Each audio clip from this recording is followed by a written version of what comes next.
हे friends, मैं हूँ ऐसे। आज मैं आपको कुछ अविश्वसनीय घटनाओं से परिचित कराने जा रहा हूँ जो सच्ची घटनाओं पर आधारित है। तो फिर बिना देरी किए अपने आसपास अच्छे से नजर डालें। इस घटना में शामिल होने के लिए घर में अंधेरा कर लें और हाँ, हेडफोन का इस्तेमाल करना ना भूलें।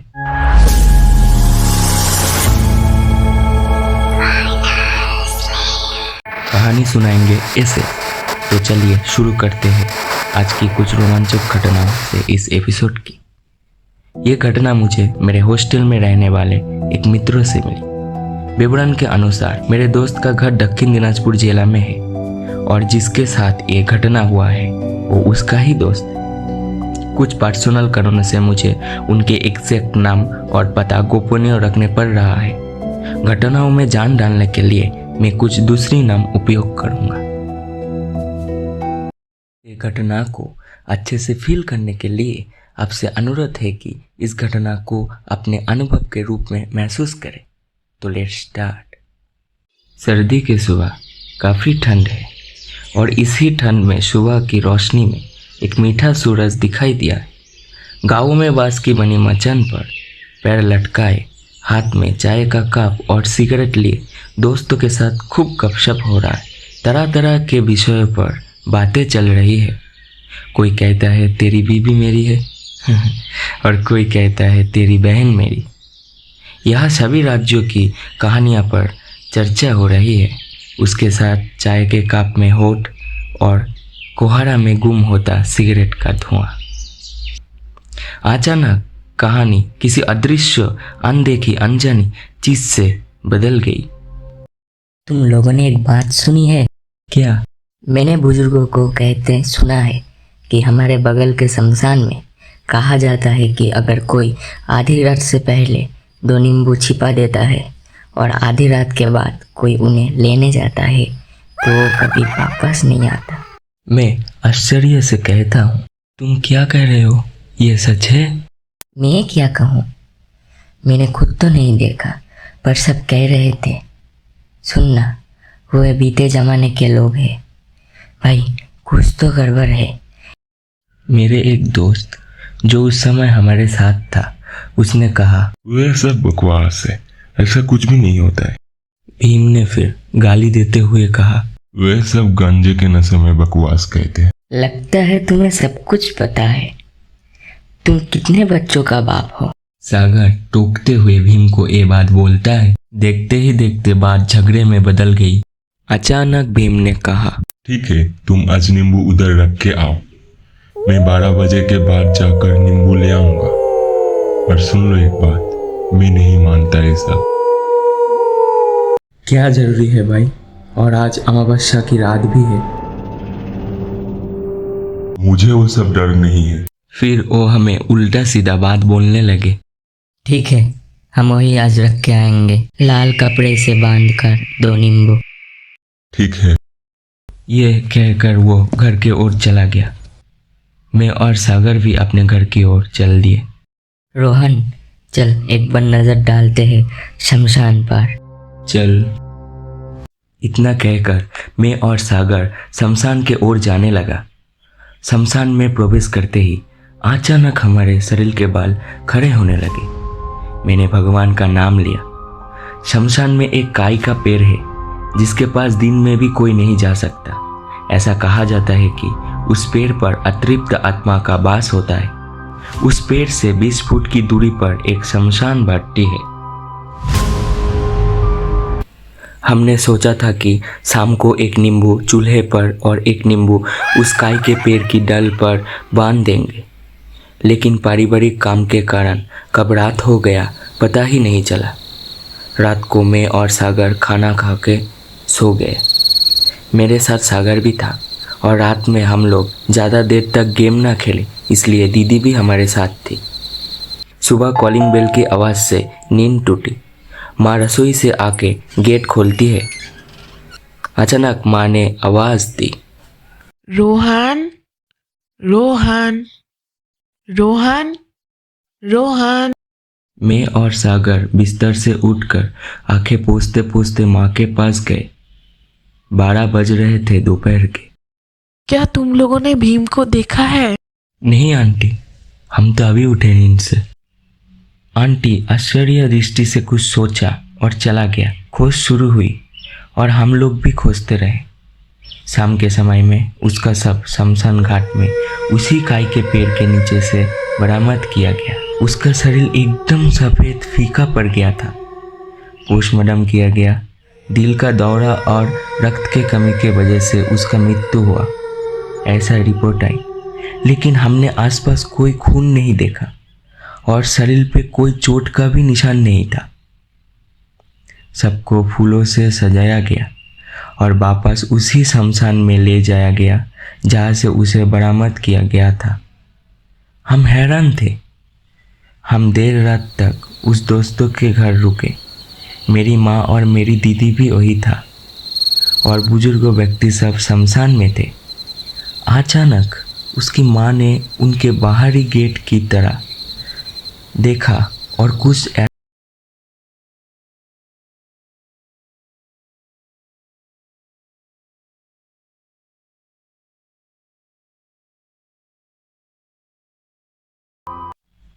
भीम की माँ का कहना है कि कल भीम ने बहुत जल्दी खाना खा के सो जाता है। फिर हमने भी खाना खाया और सो गए। हमारे कमरे का दरवाज़ा थोड़ा खुला था। अचानक मुझे बाहरी गेट खुलने की आवाज़ सुनाई दी और देखा कि भीम गेट खोलकर बाहर जा रहा है। मैं उसे बुलाता हूँ लेकिन वो कोई जवाब नहीं देता। मैं उठने की कोशिश करता हूँ लेकिन उठ नहीं पाता। तभी मैंने देखा कि दूर में एक काली आकृति का अवयव बाहर खड़ी है और भीम उसकी ही ओर बढ़ रही है। तभी मेरी आंख लग गई। ये सुनकर हमारे पैरों तले जमीन खिसक गई। खून जम गया था क्योंकि हम अनुमान लगा सकते थे।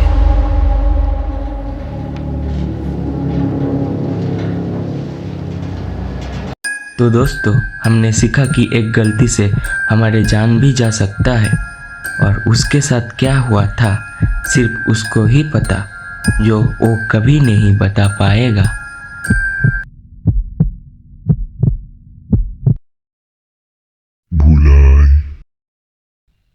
हमारी आज की दूसरी कहानी मेरे चाचा के एक बेटे के साथ हुए अद्भुत चमत्कार पर आधारित है। मेरे चाचा का घर पालपाड़ा नामक एक गांव में है।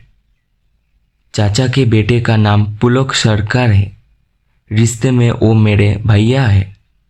और हाँ, बता दे कि ये पूरी घटना मेरी माँ के मुंह से मुझे पता चला। गंदगी भरी सड़क पर छोटे छोटे पैरों से मैं भाग रहा था। समय शाम का है। गांव का इलाका है, इसलिए हर कोई काम खत्म करके घर लौट रहा है और उसी बीच में मैं अपनी दोस्तों के साथ खेल रहा हूँ। लुक्का छुपी खेल रहे थे। कभी कभी एक साथ छुप रहे थे तो कभी अलग अलग। आज कई बार खेला। बस इस बार चोर का दान होने के बाद हम सभी अपने अपने घर जाएंगे। चोर दूर के एक नारियल पेड़ के पास खड़ा होकर गिनती करने लगा। अंधेरा होने लगा था और हम जितने जल्दी हो सके छुपने लगे। मैं तालाब के किनारे ताल के पेड़ों के पीछे पुआल के ढेर के पास छिप गया। उसे ढूंढने आने में बहुत देर हो गई। क्या बात है, वो क्या मुझे ढूंढ नहीं पाया? चेहरे पर मुस्कान लेकर मैं धीरे धीरे बाहर निकला। मैंने देखा कि चारों तरफ अंधेरा है और कोई भी नहीं है आसपास। तो क्या सब चले गए? मैं घर की ओर चल पड़ा। आज ना जाने क्यों रास्ता इतना लंबा लग रहा है। तेजी से भी नहीं चल पा रहा हूँ। इसी बीच देर हो जाने पर माँ मुझे ढूंढने निकली। फिर देखा माँ आ रही है। माँ, माँ। मैं आवाज़ लगाता रहा लेकिन माँ मेरी आवाज़ नहीं सुन पा रही थी। माँ मेरे पास से गुजरी, फिर भी क्यों माँ मुझे नहीं देख पाया? मैं अपनी माँ को पकड़ने जाता हूँ। क्या बात है, मैं अपनी माँ को छू नहीं पा रहा हूँ। मैं बहुत ज़ोर से चिल्ला रहा हूँ, माँ मैं यहाँ हूँ, लेकिन माँ सुन ही नहीं पा रहा है। फिर सभी मुझे ढूंढने लगे। मैं सबको देख सकता हूँ और सबको सुन सकता हूँ, लेकिन ना मुझे कोई देख पा रहा है ना सुन। अचानक मेरे सामने सब कुछ अंधेरा हो गया, मानो मेरी आँख बंद हो गई है। मैंने अपनी आंखें खोली और देखा कि मैं वही वापस आ गया हूँ जहाँ मैं छिपा हुआ था। लेकिन अब मेरे सामने एक काली आकृति खड़ी है। वो इतना काला है कि अंधेरे में भी उसे अच्छे से देखा जा सकता है। उसने मेरे हाथ पकड़ा और जोर जोर से दौड़ने लगा। वो इतनी तेज दौड़ रहा था कि मेरे पैर जमीन पर नहीं पड़ रहे थे। मैं डर के मारे चिल्लाने लगा, मुझे जाने दो, मुझे जाने दो।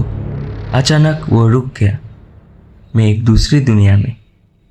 यह सब कुछ काले और सफ़ेद टीवी की तरह धूसर है, जैसे किसी ने सारे रंग चूस लिए हो। उसने मुझे एक झूले के ऊपर फेंक दिया। फिर वह मुझे जोर जोर से हिलाने लगी। वह मुझे इतनी जोर से झूला रहा है कि मैं बड़े पैरों के बीच से आसमान में ऊंची उड़ान भर रहा हूँ। मैं डर के मारे चिल्ला रहा हूँ।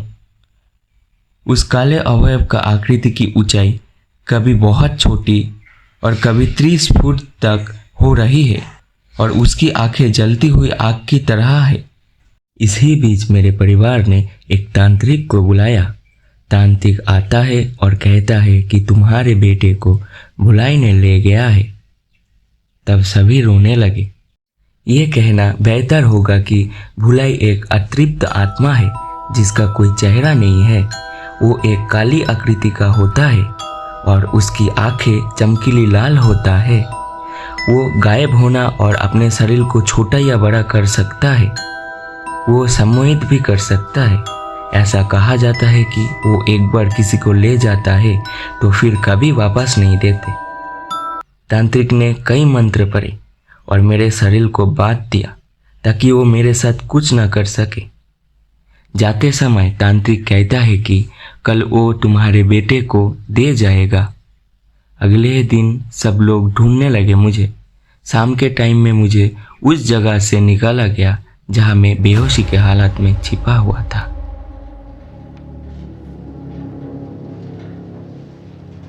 तो दोस्तों, कैसा होगा कि एक दिन आप सभी को देख सकते हैं लेकिन कोई आपको देख नहीं सकता, और जिसे तुम देख सकते हो उसे और कोई नहीं देख सकता। तो ऐसे ही कुछ डरावनी घटनाओं को सुनने के लिए हमारे चैनल को सब्सक्राइब, कमेंट और लाइक करके हमारे परिवार का एक सदस्य बने। और हम लोग भूत प्रेत के अलावा कई तरह के घटना पर भी चर्चा करते हैं। तो दोस्तों, आज के लिए टाटा बाय बाय। अगले एपिसोड में फिर मिलेंगे नए इवेंट के साथ।